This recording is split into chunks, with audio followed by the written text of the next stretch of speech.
दोस्तों नमस्कार, स्वागत है आपका स्टडी विथ नील में। दोस्तों बायोलॉजी की जो लेक्चर की सीरीज चल रही थी, 5000 क्वेश्चन अपने को कंप्लीट करने हैं। उसके अंदर बहुत सारे वीडियोस अपन देख चुके हैं। इसके अगर अभी तक आपने वीडियोस नहीं देखे हैं पुराने, तो आप प्लेलिस्ट में जाकर बायोलॉजी के जो एमसीक्यूज हैं वो आप जाकर देख सकते हैं। चलिए बिना किसी देरी से आज का पहला क्वेश्चन शुरू करते हैं। दोस्तों पहला क्वेश्चन है कि एगार एगार किससे प्राप्त होता है। ये इस टाइप से भी इंग्लिश में लिखा आएगा, एगार एगार, ठीक है। इसे अगर अगर भी बोला जाता है तो किससे प्राप्त होता है। ऑप्शन है आपके पास शैवाल, जीवाणु, मॉस या फिर मांस या फिर कवक। तो दोस्तों इसका जो सही जवाब होगा वो क्या होगा, शैवाल से प्राप्त होता है। ये एक प्रकार की क्या होती है, शैवाल होती है। अगर अगर क्या होती है, ये मिनरल्स और प्रोटीन कार्बोहाइड्रेट युक्त क्या होती है, ये शैवाल होती है। इसमें मुख्य रूप से क्या पाया जाता है, कार्बोहाइड्रेट, ठीक है, कार्बोहाइड्रेट पाया जाता है। साथ ही दोस्तों ये क्या होती है, ये एक जो लाल शैवाल होती है, लाल शैवाल होती है, उनकी कोशिका भित्ति से निकाली जाती है, सेल वॉल से। उनकी जो सेल वॉल होती है उससे निकाली जाती है। जो एगार एगार होता है उसका यूज किस में करते हैं अपन, दोस्तों आइसक्रीम बनाने में इसका यूज किया जाता है। आइसक्रीम के साथ में दोस्तों जो जेली वगैरह होती है, डेजर्ट वगैरह होते हैं, इसके अंदर इसका यूज किया जाता है। इन्हें बनाने में इसका यूज किया जाता है, ठीक है। तो दोस्तों चलिए अगला क्वेश्चन देखते हैं। नेक्स्ट क्वेश्चन क्या है दोस्तों, वनस्पति विज्ञान की वह शाखा जिसके अंतर्गत कवकों का अध्ययन किया जाता है। दोस्तों ये क्वेश्चन शायद रिपीट हो रहा है, तो आप जल्दी से इसका आंसर बताइए कि कवकों का अध्ययन किसमें किया जाता है। दोस्तों अगर यहां पर ऑप्शन है एग्रोएस्ट्रोलॉजी, माइकोलॉजी, फिनोलॉजी, पोमोलॉजी, दोस्तों इसका आंसर आप आसानी से बता सकते हैं कि कवकों का अध्ययन क्या कहलाता है, माइकोलॉजी। ये क्या कहलाता है, कवकों का अध्ययन, ठीक है। दोस्तों एक और आता है फाइकोलॉजी, फाइकोलॉजी, ये होता है दोस्तों शैवालों का अध्ययन। क्या होता है, शैवालों का अध्ययन, ठीक है। लेकिन यहां पर दोस्तों जो पहला क्वेश्चन है एग्रोएस्ट्रोलॉजी, तो दोस्तों एग्रोएस्ट्रोलॉजी में किसका अध्ययन किया जाता है, घासों का अध्ययन। जो ग्रास होती है, स्टडी ऑफ ग्रास, क्या किसमें होगा, एग्रोएस्ट्रोलॉजी में घासों का अध्ययन किया जाएगा। अगर फिनोलॉजी की बात करी जाए दोस्तों, तो फिनोलॉजी भी अपन पढ़ चुके हैं कि जो आवृत्ति पौधे होते हैं, मतलब एक साइक्लिक ऑर्डर वाले जो पौधे होते हैं, उनके जीवन चक्र का अध्ययन किसमें किया जाता है, फिनोलॉजी में किया जाता है। और जो अंतिम ऑप्शन है पोमोलॉजी, ये आपको पता है स्टडी ऑफ फ्रूट्स या फिर फलों का अध्ययन क्या कहलाता है, पोमोलॉजी कहलाता है। क्लियर है। चलिए बिना किसी देरी से अगला क्वेश्चन देखते हैं।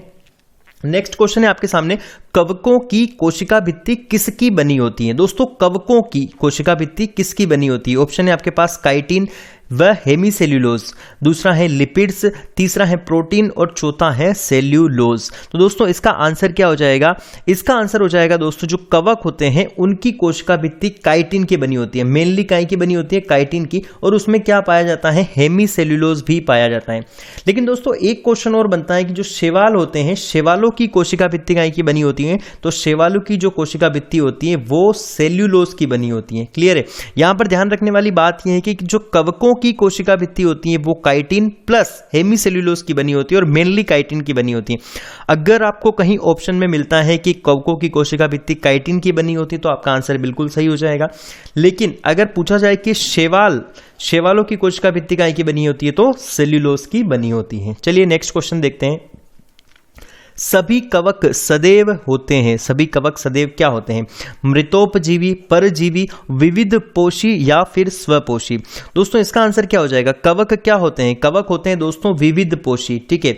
मृतोपजीवी, अगर विविध पोषी ऑप्शन में नहीं है तो मृतोपजीवी भी आपका सही आंसर हो जाएगा, क्योंकि कवक मृतोपजीवी भी होते हैं। इसके अलावा ये क्या होता है, विविध पोषी होते हैं। अगर दोस्तों बात की जाए शैवालों की, तो शैवाल क्या होते हैं, शैवालों के अंदर दोस्तों फोटोसिंथेसिस यानी कि प्रकाश संश्लेषण के लिए अंगक पाए जाते हैं। इस कारण वो क्या होते हैं, ऑटोट्रोप्स होते हैं, अपना भोजन स्वयं बनाते हैं, स्वपोषी होते हैं। लेकिन कवक स्वपोषी बिल्कुल नहीं होते हैं दोस्तों। क्या होते हैं, स्वपोषी नहीं होते हैं, क्या होते हैं, यहां पर विविध पोषी हो जाएगा। क्लियर है। चलिए नेक्स्ट क्वेश्चन देखते हैं। वृक्षों की छालों पर उगने वाले कवक कहलाते हैं। दोस्तों यहां पर जो ऑप्शन है जूफिलस, कोर्टिकोलस, कोप्रोफिलस और सेक्सिकोलस। दोस्तों यहां पर पूछा गया कि वृक्षों की छालों पर उगने वाले कवक क्या कहलाते हैं। इसका आंसर तो हो जाएगा कोर्टिकोलस। कोर्टिकोलस होता है वृक्षों की छालों पर जो कवक उगते हैं उन्हें कोर्टिकोलस कहते हैं। लेकिन दोस्तों यहां पर जो कोप्रोफिलस है, एक ऑप्शन कोप्रोफिलस, ये क्या होते हैं, जो डंग पर उगते हैं। कहां पर उगते हैं, जो गोबर पर उगते हैं उन्हें क्या कहा जाता है, कोप्रोफिलस। ठीक है, यहां पर दोस्तों एक जो सेक्सिकोलस हैं ये क्या होते हैं, ये होते हैं दोस्तों जो रॉक्स होती हैं, चट्टानें होती हैं, चट्टानों के ऊपर जो उगने वाले लाइकेंस होते हैं वो क्या कहलाएंगे, सेक्सिकोलस कहलाएंगे। क्लियर है। तो यहां पर आपके 3 क्वेश्चन कवर होते हैं, इनको फिर से देख लीजिएगा। जो वृक्षों के ऊपर उगते हैं कोर्टिकोलस, कोप्रोफिलस गोबर के ऊपर, और सेक्सिकोलस जो चट्टानों के ऊपर उगते हैं, लाइकेन जो चट्टानों के ऊपर होते हैं वो क्या होते हैं, सेक्सिकोलस होते हैं। चलिए अगला क्वेश्चन देखते हैं। गोबर पर उगने वाले कवक, दोस्तों फिर से रिपीट हो गया है, गोबर पर उगने वाले कवक क्या हो जाएगा, इसका आंसर क्या हो जाएगा, कोप्रोफिलस हो जाएगा, बिल्कुल सही। चलिए अगला क्वेश्चन देखते हैं। निम्न में से किसमें क्लोरोफिल नहीं होता है, क्या पूछा है, क्लोरोफिल नहीं होता है। ऑप्शन है कवक, शैवाल, ब्रायोफाइट्स या फिर टेरिडोफाइट्स। दोस्तों बिल्कुल इजी सा क्वेश्चन है, अभी पिछले क्वेश्चंस में मैंने रिपीट किया था, इस थोड़ा सा समझाया था आपको अगर समझ में आया हो तो आप बता सकते हैं।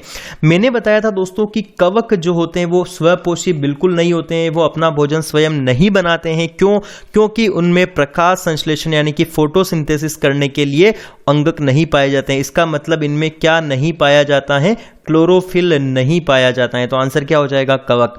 मैंने ये भी बताया था कि शैवालों के अंदर फोटोसिंथेसिस के लिए ऑर्गन्स पाए जाते हैं, इस कारण ये क्या होते हैं, ऑटोट्रोप्स या स्वपोषी होते हैं। बायोफाइट्स और टेरिडोफाइट्स से क्या है दोस्तों, पौधों की जो है वो परिवार हैं, तो इसमें क्या होते हैं, दोनों में पाए जाते हैं क्लोरोफिल। चलिए नेक्स्ट क्वेश्चन देखते हैं।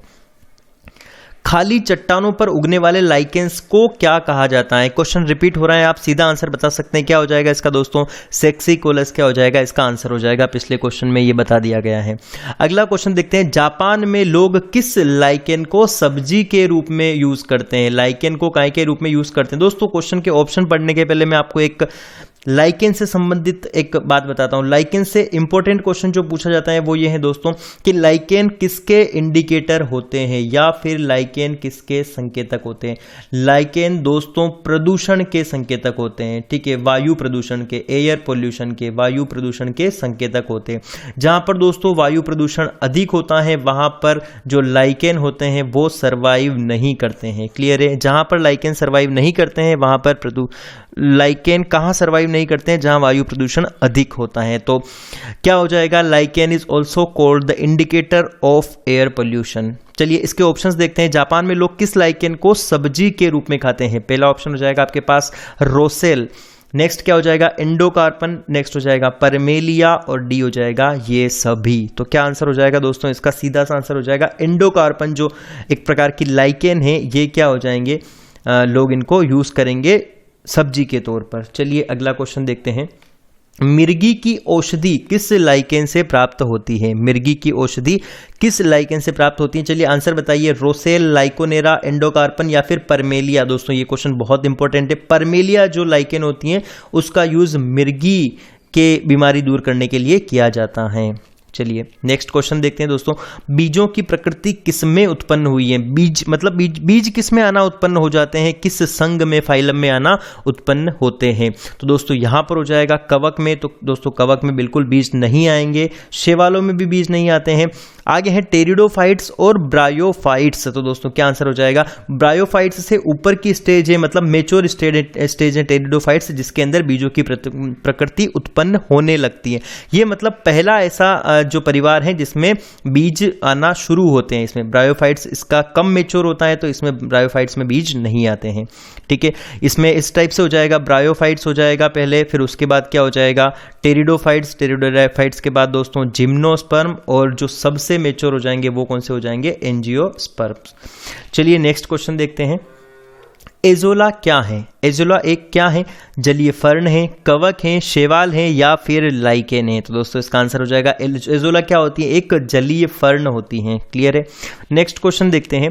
निम्नलिखित में से किस जैव उर्वरक के रूप में प्रयोग किया जाता है। निम्नलिखित में से किसे जैव उर्वरक के रूप में प्रयोग किया जाता है, बायो फर्टिलाइजर के रूप में उपयोग किया जाता है। चलिए ऑप्शन देखते हैं। यूरिया, एजोला, खोई या फिर क्लोस्ट्रीडियम, या फिर क्या हो जाएगा क्लोस्ट्रीडियम क्लोस्ट्रीडियम। तो दोस्तों इसका आंसर क्या हो जाएगा? आंसर हो जाएगा बिल्कुल सिंपल है इसका आंसर, जो एजोला होता है उसका उपयोग किसके रूप में किया जाता है? जैव उर्वरक के रूप में किया जाता है। इसके पहले वाला क्वेश्चन भी आपने देखा है, एजोला क्या है? एक जलीय फर्ण है और इस जलीय फर्ण का यूज काय में किया जाता है? जैव उर्वरक के रूप में किया जाता है। चलिए अगला क्वेश्चन देखते हैं। नेक्स्ट क्वेश्चन है दोस्तों, सबसे अधिक क्रोमोसोम्स किसमें पाए जाते हैं? सबसे अधिक क्रोमोसोम किसमें पाए जाते हैं? तो ऑप्शन हो जाएंगे आपके पास टेरिडोफाइट्स में, ब्रायोफाइट्स में, या फिर मनुष्य में, या हाथियों में। दोस्तों सबसे अधिक क्रोमोसोम्स के बारे में पूछा गया है, तो सबसे अधिक क्रोमोसोम काय में पाए जाएंगे? टेरिडोफाइट्स में पाए जाएंगे। टेरिडोफाइट्स के जो पौधे होते हैं, टेरिडोफाइट्स संघ के जो पौधे होते हैं, इनमें सबसे ज्यादा क्रोमोसोम्स पाए जाते हैं। क्लियर है? तो नेक्स्ट क्वेश्चन, अच्छा क्वेश्चन देखने के पहले दोस्तों इसमें यह भी समझ लेते हैं, आपको पता है कि मनुष्य में कितने जोड़ी क्रोमोसोम्स पाए जाते हैं? तो 23 जोड़ी क्रोमोसोम्स किस में पाए जाते हैं? मनुष्य में पाए जाते हैं। मतलब टोटल कितने होते हैं? 46 क्रोमोसोम्स मनुष्य में पाए जाते हैं। 23 जोड़ी का मतलब हो जाएगा 46 क्रोमोसोम। हाथी में अगर पूछ लिया जाए तो दोस्तों हाथी में 56 क्रोमोसोम पाए जाते हैं। कितने क्रोमोसोम्स? 56 क्रोमोसोम्स।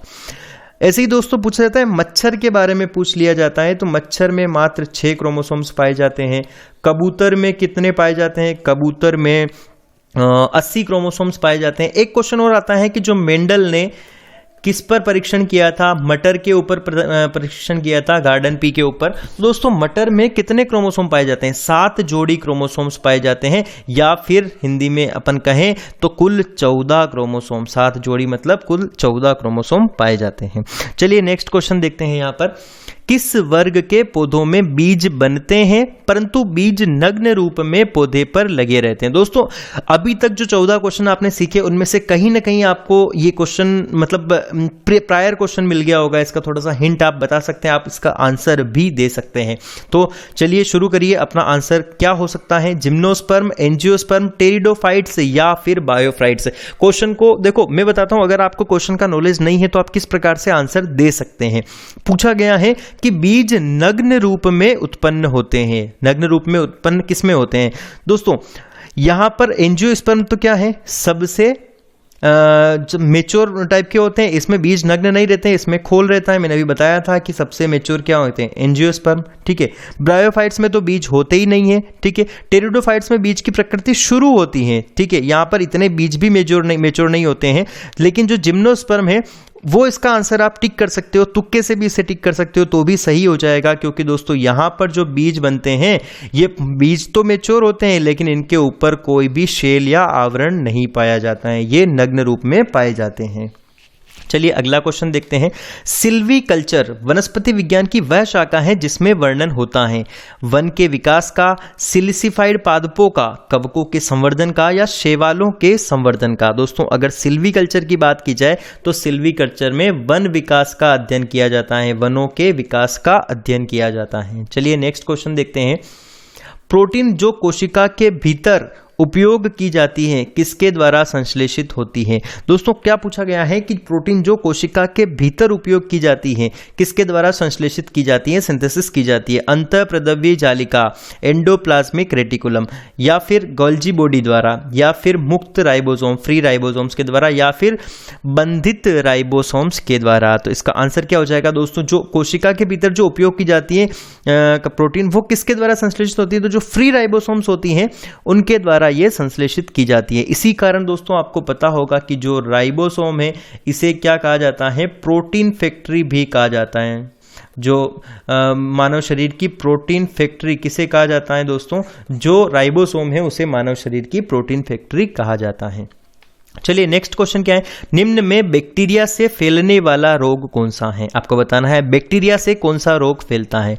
दोस्तों चेचक, तपेदिक, मम्प्स और पीलिया। आप सीधा सा आंसर इसका अगर आप तुक्के से भी लगाएंगे तो क्या लगाएंगे? आपको चेचक ही लगाना पड़ेगा। सॉरी यहां पर पूछा गया है कि निम्न में से कौन सा रोग बैक्टीरिया से फैलने वाला रोग है। सॉरी बैक्टीरिया से तो तपेदिक होगा ना, क्योंकि दोस्तों तपेदिक क्या होता है? माइकोबैक्टीरियम ट्यूबरकुलोसिस, माइकोबैक्टीरियम ट्यूबरकुलोसिस से होता है। ये क्या है? एक प्रकार का बैक्टीरिया है। तपेदिक को आप क्या कहते हैं दोस्तों? टीबी भी कहते हैं, टीबी भी कहा जाता है या क्षय रोग भी कहा जाता है, तो इसका आंसर बी हो जाएगा 18 का। दोस्तों यहां पर देखिए चेचक क्या है, चेचक एक वायरस से होता है जिसका नाम क्या है, वेरिओला वायरस। और आपको पता है कि जो वायरस डिसीज होती है, वायरल डिसीज होती है, उनके लिए टीके का उपयोग भी किया जाता है। तो इसके लिए टीका कौन सा है, जो एडवर्ड जेनर ने सबसे पहला टीका बनाया था चेचक का, किसने बनाया था, एडवर्ड जेनर ने। ये क्वेश्चन भी पूछा जाता है, तो याद रखना है आपको कि बैक्टीरिया से फैलने वाला रोग कौन सा है, तपेदिक। नेक्स्ट क्वेश्चन देखते हैं, मूलांकुर के अतिरिक्त पौधे के किसी भी भाग से विकसित होने वाली जड़ें कहलाती हैं, अवस्तंभ मूल, तंतुमय मूल, अपस्थानिक मूल या इनमें से कोई नहीं। दोस्तों मैं थोड़ा सा क्वेश्चन समझा देता हूं, आपका आंसर तो अपस्थानिक यानी कि ये एडवेंशियस रूट हो जाएगा।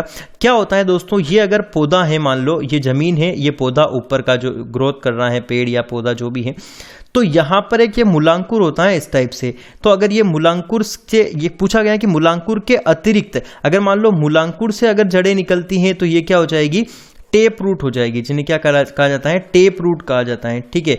या फिर मुसला जड़ जिसे कहा जाता है, वो ये हो जाएगा मुसला जड़।